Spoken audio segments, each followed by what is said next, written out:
Next है electron transport system, जिसको कि शॉर्टकट में ईटीएस बोलते हैं, and oxidative phosphorylation. Respiratory process में एनर्जी स्टोर रहता है NADH एंड FeDH2 के फॉर्म में, एंड ये ऑक्सीडाइज होता है इलेक्ट्रॉन ट्रांसपोर्ट सिस्टम के द्वारा। जब इलेक्ट्रॉन O2 के पास जाता है तो वाटर का फॉर्मेशन होता है। इलेक्ट्रॉन पास करता है वन कैरियर से अनदर कैरियर के पास, तो उसको इलेक्ट्रॉन ट्रांसपोर्ट सिस्टम बोलते हैं, जो कि प्रेजेंट रहता है इनर माइटोकॉन्ड्रियल मेम्ब्रेन में। इलेक्ट्रॉन NADH से प्रोड्यूस होता है माइटोकॉन्ड्रियल मैट्रिक्स में, एंड ये जो NADH को ऑक्सीडाइज करता है वो कॉम्प्लेक्स 1 ऑक्सीडाइज करता है, एंड कॉम्प्लेक्स 1 में रहता है NADH डिहाइड्रोजिनेज। ये जो इलेक्ट्रॉन NADH से आता है ये ट्रांसफ़र हो जाता है UV क्यूनॉन के पास। UV क्यूनॉन लोकेटेड रहता है इनर मेम्ब्रेन में।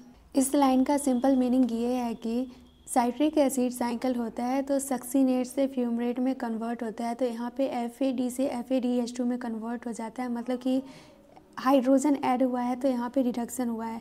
बट कॉम्प्लेक्स 2 जो रहता है ये FADH2 को फिर से कन्वर्ट कर देता है FAD प्लस में, और फिर ये जो इलेक्ट्रॉन रहता है ये UV क्यूनॉन के पास चला जाता है, एंड जब ये इलेक्ट्रॉन UV क्यूनॉन के पास आता है तो UV क्यूनॉन कन्वर्ट हो जाता है UV क्यूनॉल में, एंड ये UV क्यूनॉल ऑक्सीडाइज होने के लिए इलेक्ट्रॉन को ट्रांसफ़र कर देता है कॉम्प्लेक्स थर्ड के पास, एंड कॉम्प्लेक्स थर्ड के पास रहता है साइटोक्रोम BC1, एंड यहाँ से ये इलेक्ट्रॉन ट्रांसफ़र कर देता है साइटोक्रोम C के पास। साइटोक्रोम C जो है ये एक स्मॉल प्रोटीन है जो कि अटैचेज है इनर मेम्ब्रेन के आउटर सरफेस से। साइटोक्रोम C एक्ट करता है मोबाइल कैरियर के जैसा, क्योंकि ये ट्रांसफ़र करता है इलेक्ट्रॉन को कॉम्प्लेक्स 3 एंड कॉम्प्लेक्स 4 के बीच में। कॉम्प्लेक्स 4 पे रहता है साइटोक्रोम C ऑक्सीडेज कॉम्प्लेक्स, यहाँ पे देख सकते हैं। इसके पास कंटेंट रहता है cytochrome A and cytochrome A3 and 2 copper centre present रहता है। जब इलेक्ट्रॉन पास करता है वन कैरियर से अनदर कैरियर के पास कॉम्प्लेक्स 1 से कॉम्प्लेक्स 4 के पास इलेक्ट्रॉन ट्रांसपोर्ट चेन के हेल्प से, तब कॉम्प्लेक्स 5 में ATP का सिंथेसिस होता है। यहाँ पे कपल ATP दिया गया है। इसका सिंपल मीनिंग ये होता है कि ATP का फॉर्मेशन होता है ADP प्लस PI से, मतलब कि ADP एंड इनऑर्गेनिक फॉस्फेट मिलके ATP का फॉर्मेशन करता है। कितना ATP बनेगा ये डिपेंड करता है कि कैसा इलेक्ट्रॉन डोनर का नेचर है। 1 मॉलिक्यूल NADH का ऑक्सीडेशन होता है तो ये 3 ATP का फॉर्मेशन करता है, एंड 1 FADH2 से 2 मॉलिक्यूल का ATP बनता है। ऑक्सीजन का जो रोल रहता है वो टर्मिनल स्टेज में बहुत ज़्यादा रहता है। ऑक्सीजन का होना बहुत ही ज़्यादा इम्पोर्टेंट रहता है, क्योंकि फाइनल हाइड्रोजन एक्सेप्टर ऑक्सीजन ही रहता है। क्लोरोप्लास्ट जो रहता है ये लाइट एनर्जी को एब्जॉर्ब करता है एंड प्रोड्यूस करता है प्रोटॉन ग्रेडियंट ल्यूमन में। प्रोटॉन ग्रेडियंट का काम ही होता है ATP सिंथेसिस का, एंड रेस्पिरेशन में भी ATP का फॉर्मेशन होता है प्रोटॉन ग्रेडियंट के बनने पे ही, बट इसमें जो प्रोटॉन ग्रेडियंट बनता है वो ऑक्सीडेशन रिडक्शन के हेल्प से बनता है, तो इसलिए इसको बोला जाता है oxidative phosphorylation. Phosphorylation and oxidative phosphorylation दोनों का काम एक ही है। ये फिगर दिया गया है इलेक्ट्रॉन ट्रांसपोर्ट सिस्टम का, जिसको कि शॉर्टकट में ETS बोलते हैं। ये है इनर मेम्ब्रेन स्पेस, ये है इनर माइटोकॉन्ड्रियल स्पेस, एंड ये है मैट्रिक्स। यहाँ पे देख सकते हैं ये कॉम्प्लेक्स 1 है। कॉम्प्लेक्स 1 में NADH डिहाइड्रोजनेज है। यहाँ पे NADH ऑक्सीडाइज हो गया है NAD प्लस में। कॉम्प्लेक्स 1 में 2 इलेक्ट्रॉन कैरियर है FMN एंड FES। फिर ये जो इलेक्ट्रॉन है ये UV क्यूनॉन को दे दिया गया, एंड UV क्यूनॉन से ये UV क्यूनॉल बन गया। नेक्स्ट है कॉम्प्लेक्स थर्ड। कॉम्प्लेक्स थर्ड में प्रेजेंट रहता है साइटोक्रोम BC1, एंड यहाँ पे 3 इलेक्ट्रॉन कैरियर है cytochrome B, FES and cytochrome C1। Cytochrome C1 है जो इलेक्ट्रॉन को दे देता है साइटोक्रोम C को, एंड साइटोक्रोम C जो है ये इलेक्ट्रॉन दे देता है कॉम्प्लेक्स 4 को। कॉम्प्लेक्स थर्ड के बाद दिया गया है कॉम्प्लेक्स 2। कॉम्प्लेक्स 2 में रहता है सक्सीनेट डिहाइड्रोजनेज। यहाँ पे ये सक्सीनेट से फ्यूमरेट बन रहा है, एंड यहाँ पे भी 2 इलेक्ट्रॉन कैरियर रहता है FAD एंड FES। ये भी इलेक्ट्रॉन दे देता है UV क्यूनॉन को, एंड UV क्यूनॉन कन्वर्ट हो जाता है UV क्यूनॉल में, क्योंकि हाइड्रोजन ऐड हुआ है तो ये रिड्यूस हो जाएगा। नेक्स्ट है कॉम्प्लेक्स 4। कॉम्प्लेक्स 4 के पास रहता है साइटोक्रोम C ऑक्सीडेज, एंड यहाँ पे वाटर का फॉर्मेशन हो रहा है, एंड यहाँ पे रहता है cytochrome A, cytochrome A3 and 2 copper centre present रहता है। एंड लास्ट में दिया गया है कॉम्प्लेक्स 5। कॉम्प्लेक्स 5 में ATP का फॉर्मेशन होता है। कॉम्प्लेक्स 1 4 हाइड्रोजन को पंप कर रहा है, कॉम्प्लेक्स थर्ड 4 हाइड्रोजन को पंप कर रहा है, बट कॉम्प्लेक्स 4 जो है ये 2 हाइड्रोजन को पंप कर रहा है इनर मेम्ब्रेन स्पेस में। एनर्जी रिलीज़ होता है जब इलेक्ट्रॉन ट्रांसपोर्ट करता है, तो उस एनर्जी को एटीपी में कन्वर्ट कर लिया जाता है कॉम्प्लेक्स 5 में। एंड ये जो एटीपी का फॉर्मेशन होता है उसमें हेल्प करता है एटीपी सिंथेज।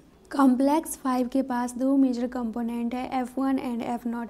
F1 जो रहता है वो हेड पीस के जैसा रहता है जो कि पेरिफेरल मेम्ब्रेन प्रोटीन कॉम्प्लेक्स है, एंड F1 पे ही बनता है ADP प्लस PI से ATP। F0 जो है ये इंटीग्रल मेम्ब्रेन प्रोटीन कॉम्प्लेक्स है जो कि फॉर्म करता है चैनल को, एंड इसी चैनल से प्रोटॉन क्रॉस करता है इनर मेम्ब्रेन को। जब प्रोटॉन पास करता है मेम्ब्रेन से तो F1 जो रहता है वो एक्टिव हो जाता है एंड यहाँ पे फॉर्मेशन होता है ATP का। 4 हाइड्रोजन पास करता है तो 1 ATP का फॉर्मेशन होता है। ये फिगर दिया गया है, ATP का फॉर्मेशन हो रहा है माइटोकॉन्ड्रिया में। ये इनर माइटोकॉन्ड्रियल मेम्ब्रेन है, ये आउटर साइड है, एंड यहाँ से प्रोटॉन इंटर करता है F0 में। जब F0 में ये इंटर करता है तो ये एक्टिव कर देता है F1 को, एंड इसके वजह से यहाँ पे ADP प्लस PI मिलके ATP का फॉर्मेशन करता है मैट्रिक्स में। नेक्स्ट है रेस्पिरेटरी वैलेंस रेट। ये जो हम कैलकुलेशन किए हैं 38 ATP का, ऐसा रियलिटी में पॉसिबल नहीं है, ये ओनली थियोरेटिकल है। एंड ये 38 ATP का जो कैलकुलेशन किए हैं उसके लिए यहाँ पे एजम्पशन दिया गया है। यहाँ पे पाथवे सीक्वेंशियल वे में दिया गया है, पहले ग्लाइकोलाइसिस चलेगा, फिर TCA एंगल चलेगा, फिर ETS चलेगा, एकदम सब सीक्वेंस में चलना चाहिए। सेकेंड एजम्पशन दिया है NADH सिंथेसिस जो होता है ग्लाइकोलाइसिस में, ये सीधे ट्रांसफ़र करना चाहिए माइटोकॉन्ड्रिया में, एंड वहीं पे इसका ऑक्सीडेटिव फॉस्फोराइलेशन होना चाहिए। थर्ड एजम्पशन दिया गया है कि इंटरमीडिएट पाथवे जो रहता है उसका यूटिलाइज नहीं होना चाहिए कोई अदर प्रोडक्ट बनाने में। फोर्थ एजम्पशन दिया गया है कि ग्लूकोज का ही यूज़ किया जाना चाहिए रेस्पिरेशन के लिए, अदर अल्टरनेटिव सबस्ट्रेट का यूज़ नहीं किया जाना चाहिए कोई भी इंटरमीडिएट स्टेज में। बट इस टाइप का एजम्पशन लिविंग सिस्टम में वैलिड नहीं है क्योंकि सारा पाथ तो वर्क करता है साइमल्टेनियसली, बट एक के बाद एक नहीं करता है।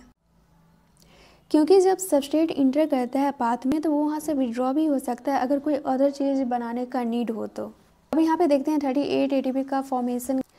ग्लाइकोलाइसिस में 2 ATP का फॉर्मेशन हुआ था एंड 2 NADH का। एक NADH में 3 ATP बनता है तो 2 NADH में 6 ATP बनेगा। एंड नेक्स्ट है क्रेब्स साइकिल। क्रेब्स साइकिल में लिंक रिएक्शन में 1 NADH का फॉर्मेशन होता है, एंड क्रेब्स साइकिल में 1 पाइरूवेट से 3 NADH 1 ATP एंड 1 FADH2 का फॉर्मेशन होता है। ये सब 1 पाइरूवेट का दिया गया है, 2 से मल्टीप्लाई कर देंगे तो ये सब 2 मॉलिक्यूल पाइरूवेट के लिए हो जाएगा। तो 2 NADH में हो जाएगा, एक NADH में 3 ATP रहता है तो 2 NADH में 6 हो जाएगा। 1 NADH में 3 ATP रहता है तो 6 NADH में 18 ATP हो जाएगा, एंड यहाँ पे 2 मॉलिक्यूल लिए हैं तो ये 2 ATP हो जाएगा। एंड 1 FADH2 में 2 ATP रहता है तो 2 FADH2 में 4 ATP हो जाएगा। तो अब ग्लाइकोलाइसिस एंड क्रेब्स साइकिल को दोनों को ऐड करें तो टोटल 38 ATP आ जाएगा। 8 ATP ग्लाइकोलाइसिस से आया and 30 ATP link reaction and Krebs cycle से आया, तो टोटल हो गया 38।